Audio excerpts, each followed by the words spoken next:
When it comes to having potentially new people and veterans coming on board, how did that impact the actual tutorial and the gameplay style, especially early on? Well, one of the things that works really well about Billy is that her powers are much more constrained, which actually in game design is generally better, right? It's generally leads to more interesting decisions. So she has foresight, which is really interesting. It's my favorite of all the vision powers that we've had across the Dishonored games. It's my favorite. She has displace, which is her mobility power, which is as interesting as Blink in the first game. She has rat whispers, which is kind of a narrative power, which allows it's to a bone charm that she carries that was given to her by the love of her life, Deirdre, and she can hear the thoughts of rats with it. And then she has semblance, where she can literally take someone's face and masquerade as them for a while. And so she has a very constrained set of powers, and that makes her really interesting. But yeah, you're right, the game had to be balanced for both veterans and for new people. So I would say that we give her some very powerful information collection tools. Like Foresight is really interesting in how it lets her stop time and astrally sort of ghost around really fast and see where the guards are, see where the bone charms are, see where the traps are, and then snap back to her body and proceed from that point. It's almost like a save feature that works really fast or something. And that makes the game a little friendlier without making it easier, if you know what I mean. It's good information economy, I think. But also we've had an improvement in the way we do tutorials now. I don't know if you noticed playing, but when you get to a spot where you can trigger a tutorial, instead of just bringing up a 2D screen that you read or whatever, we can literally launch a video now where you see the power in use or the gadget in use. And when it comes to this franchise, it's always been about choice, being able to go in stealth or go in and kill. Can you talk a little bit about that dynamic in this game?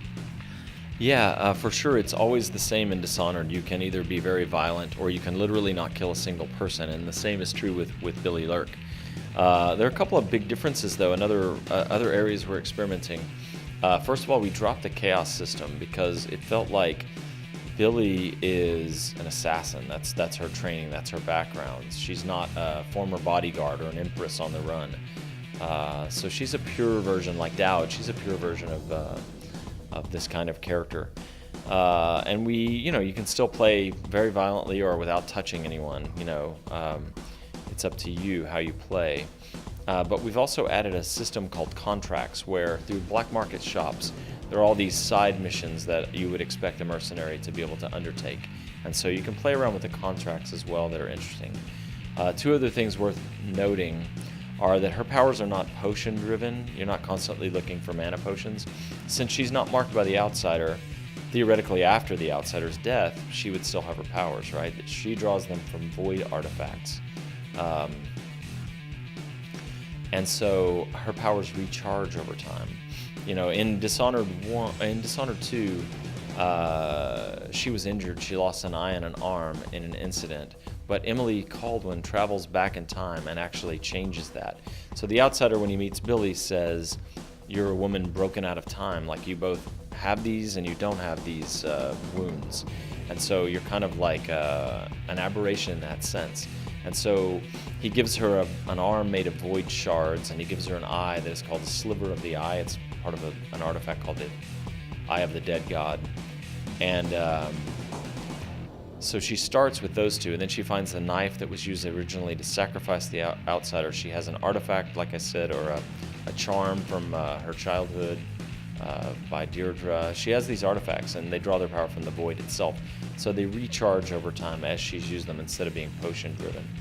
And then lastly, everybody knows and loves New Game Plus. We did New Game Plus for Dishonored 2. But we kind of have a play on that Old Game Plus for Death of the Outsider. When you finish the game as Billy Lurk, you can start again, and we replace several of her powers with powers that Corvo or Emily had in previous games. So you can play a second time with Dark Vision and a couple of other powers from the earlier games instead of the powers that Billy had. That's cool.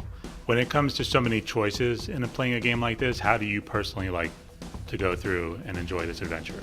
You know, when other people ask me what to do, I kind of tell them, like, you should be really violent at first and just slaughter everybody. And then when you play through again, be very careful, because it's a rare pleasure. Once you really know the game and you're comfortable with it, it's a rare pleasure. The sublime tension of avoiding notice and ghosting your way through the game is very powerful. But in my case, the way I tend to play, because I've played with the system so much, is I very often don't get into fights just because I can avoid the guys or get up high in the rafters or use the powers. But when I do get into fights, this game is tuned so that it catches me by surprise all the time, you know? So like I have to fight for my life off and on just like everybody else. But I tend to like the stealth stuff more in this case.